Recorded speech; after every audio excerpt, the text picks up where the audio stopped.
لا إله إلا الله محمد رسول الله۔ السلام علیکم دوستو، امید ہے آپ سب لوگ خیریت سے ہوں گے۔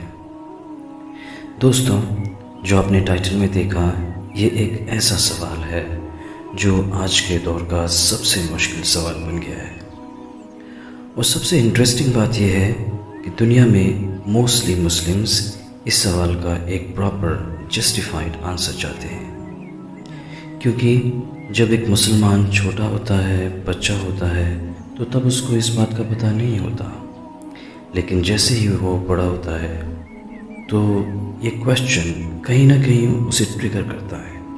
اس کے مائنڈ میں یہ آتا ہے کہ میرا فرقہ صحیح ہے یا نہیں، یا پھر باقی فرقوں میں سے کوئی فرقہ صحیح ہے اور حق راستے میں ہے۔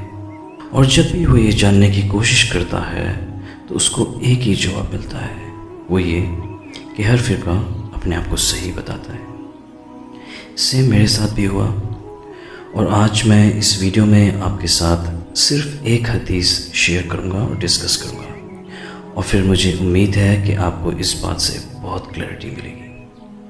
اور سب سے خاص بات یہ ہے کہ یہ حدیث وہ ہے جو ہم بچپن سے سنتے ہوئے آ رہے ہیں، وہی 72-73 فرقوں والی حدیث۔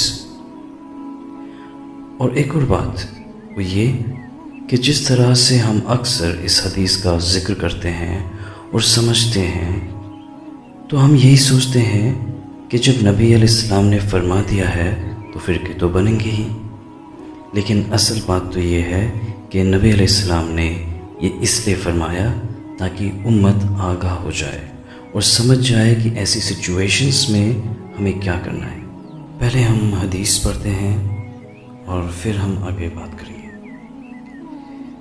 وہ حدیث یہ ہے، حضرت انس بن مالک رضی اللہ تعالیٰ عنہ سے روایت ہے کہ رسول اللہ صلی اللہ علیہ وآلہ وسلم نے فرمایا، بنی اسرائیل 71 فرقوں میں تقسیم ہوئے اور میری امت 72 فرقوں میں تقسیم ہو جائے گی، ایک کے سوا وہ سب فرقے جہنم میں جائیں گے، اور وہ جماعت ہے۔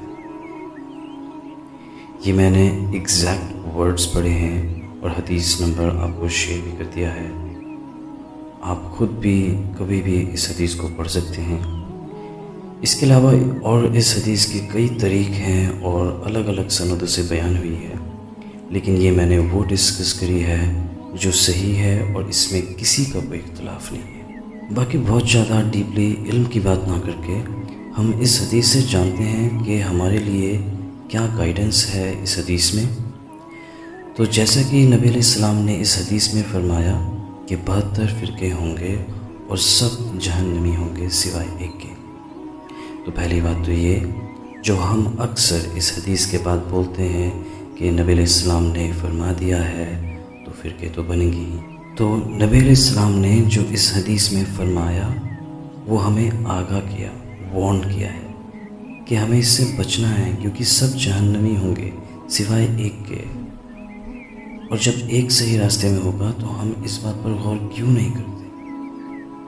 تو اس حدیث سے کلیئر ہوتا ہے کہ فرقے اسلام میں صحیح نہیں ہیں، اور بڑے افسوس کے ساتھ میں یہ کہتا ہوں کہ آج مسلمانوں کی دنیا میں جو حالات ہیں آپ سب جانتے ہیں، اور اس کی سب سے بڑی وجہ یہ ہے کہ ہم ٹکڑوں میں بٹے ہوئے ہیں، بکھرے ہوئے ہیں۔ تو کیوں ہم غور نہیں کرتے، کیوں ہم یہ نہیں سوچتے کہ ہم ایک اس صحیح حق راستے کو ڈھونڈیں اور اس راستے پر چلیں جو نبی نے اپنے صحابہ خلفائے راشدین کو گائیڈ کیا تھا؟ ہمیں اس پر بہت زیادہ غور کرنے کی ضرورت ہے۔ اگر ہم سب کنسرنڈ ہو کے اس راستے کی طرف چلیں تو یقیناً ہم ایک ہو کر صحیح راستے پر چل سکتے ہیں، اور جس سے پھر سے اسلام کو وہی پاور، وہی اسٹرینتھ مل سکتی ہے جو صحابہ کے دور میں تھی۔ اور آخر میں اب ایک بہت امپورٹنٹ کویسچن، ہمیں کیا کرنا چاہیے اور کیسے ہم اس راستے کی طرف چل سکتے ہیں؟ تو اس کے لیے میرا ایک سمپل سا آنسر ہے، وہ یہ کہ پہلی بات تو یہ ضروری نہیں جس بھی فرقے سے آپ ہیں اس میں سب کچھ ہی صحیح ہے، اور ضروری یہ بھی نہیں کہ جو باقی فرقے ہیں اس میں سب کچھ ہی غلط ہے۔ ہمارا ایٹیٹیوڈ، ہماری سوچ ایسی ہونی چاہیے کہ اگر ہمارے فرقے میں کوئی بات غلط لگتی ہے جو کہ قرآن اور حدیث سے الگ جاتی ہے تو ہم فریلی، بنا ہیزیٹیشن کے، بنا برا فیل کرتے ہوئے ہم یہ مان سکیں کہ یہ غلط ہے۔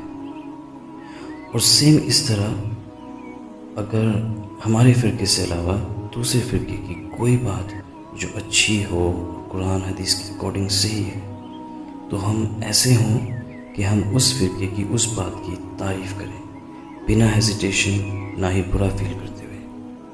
ہم اس بات کو اپریشیٹ کریں، کیونکہ اکثر ایسا ہوتا ہے کہ دوسرے فرقے کی اچھی بات کی بھی ہم تعریف نہیں کرتے۔ ایون جب ایسی کوئی بات آتی ہے تو ہم اس فرقے کی کسی کمی کو نکال کے ہائی لائٹ کرنے لگتے ہیں۔ تو ہم ایسے نہ ہوں، اچھی بات کسی بھی فرقے کی ہو ہم اپریشیٹ کریں، تعریف کریں اس کی۔